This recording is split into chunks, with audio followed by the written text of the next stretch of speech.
Our guest today is a retired urologist and Navy captain who was awarded the Navy's Meritorious Service Medal for his long and distinguished military career. His interest in medical history has led him to become an expert on the Navy's first hospital on the West Coast. This is Clinicians Roundtable, and I'm Dr. Andrew Wilner. With me today is Dr. Thomas Snyder. Dr. Snyder is the founder of the Society for the History of Navy Medicine and currently the Secretary of the Naval Order of the United States Foundation. Dr. Snyder, welcome to ReachMD. It's awfully nice to be aboard today.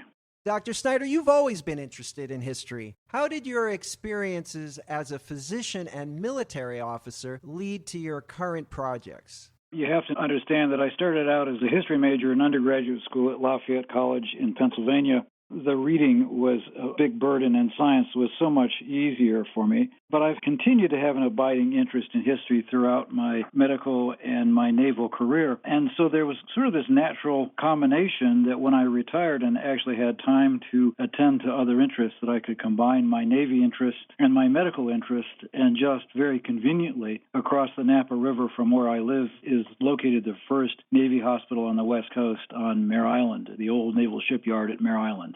Yeah, tell us more about that. The spine of the historical narrative, of course, is correspondence between hospital commanders and the Navy's Bureau of Medicine and Surgery back in Washington, D.C., and it turns out that's all in the National Archives.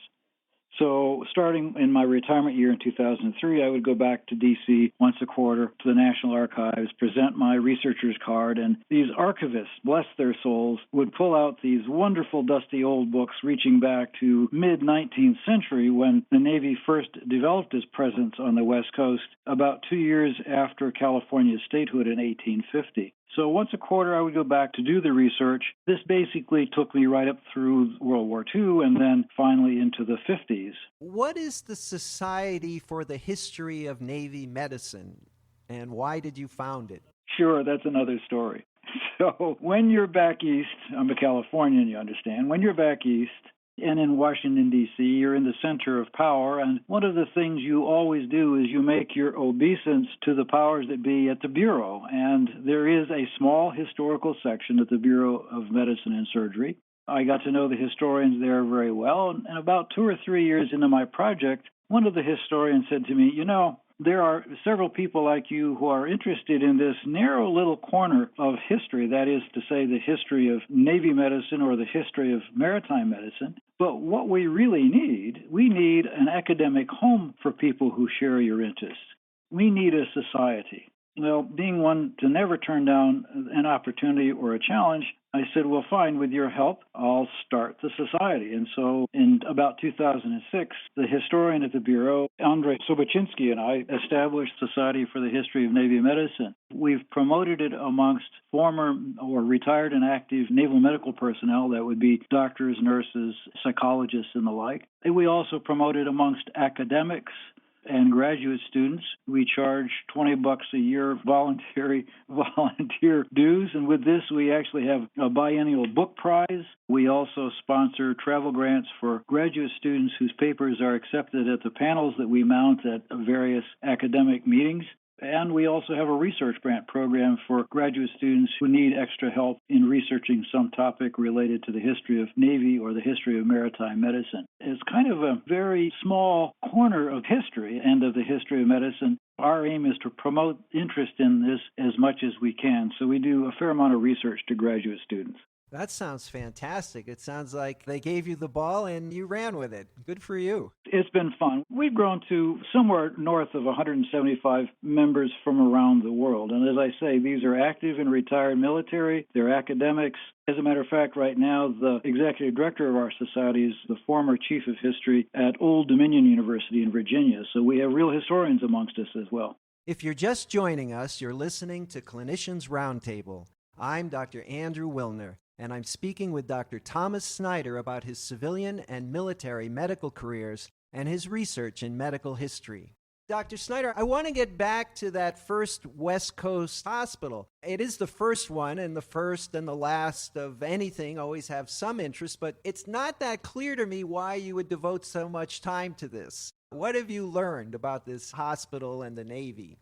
So California became a state in 1850. Now, the United States had a small squadron of ships in the Pacific since about 1821. This small squadron, before California became a state, would be homeported in Chile or in another South American country. But once California became a state, of course, it was in our interest to find a place where our squadron could be homeported. It turns out the Navy had ultimately sent 2 different panels of naval officers to California to seek out a place for this squadron. Interestingly enough, they were never sent to Southern California, only to the San Francisco Bay Area. And ultimately, Commodore Sloat and his group in 1854 decided that this island up in the north end of the San Francisco Bay, protected from weather and, I might add, from the predations of the Royal Navy, which was at the time the naval hegemon of the world, this little island, Mare Island, was selected as the anchorage for the Pacific Squadron. When Commander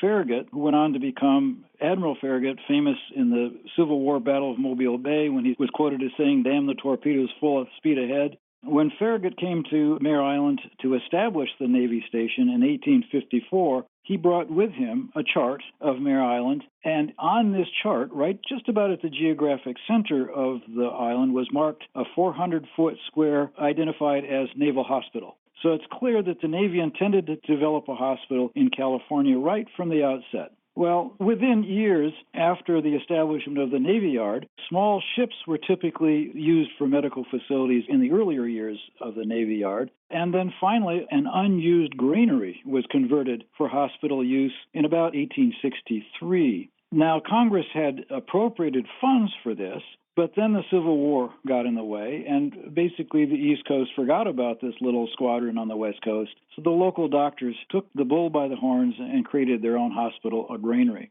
Finally, however, the first purpose-built naval hospital was built and opened in 1871. This was a hospital designed by Philadelphia architect MacArthur, who had actually built 2 other hospitals for the Navy, one in Annapolis and one in Philadelphia, so he had a track record. It was clear that MacArthur had never stepped foot in California. I have 2 vignettes that I like to tell. First, the hospital was entirely made of masonry. Remember, this is earthquake country. And that the water supply for the hospital was going to be water collected from rain from the roof. Of course, MacArthur didn't realize that it doesn't rain. Literally, it does not rain in California from about the end of April until the beginning of November. So water was always an issue with that first hospital. Nevertheless, it was palatial. It was a gorgeous facility and served the sailors, the Marines, and actually civilian employees of the Navy Yard up until the Mare Island earthquake of 1898.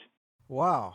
I want to ask you a general question, since you've studied this, about the strategy of military medicine. Has it changed over the years? I know, like MASH units and things like that. What does the Navy do differently now? What have they learned about medicine that they used to do and now they've got a better way?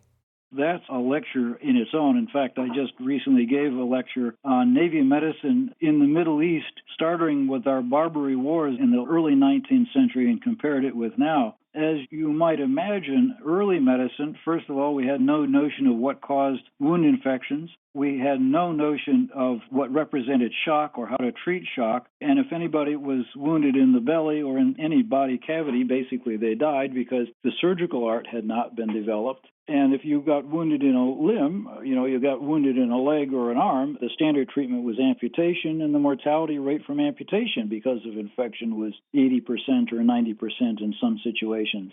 Contrast that with today's Navy medicine or Army medicine. The Navy puts its medical teams as close to the front as possible because we've learned the lesson of the golden 10 minutes or the golden half hour. The sooner we can get semi-definitive health care to a wounded soldier or Marine, the better chances they will have of surviving. Now we stop hemorrhage, we treat shock, we treat infection. We have definitive surgery that's provided, or at least life-saving surgery that's provided very close to the front within minutes to halves of hours or hours.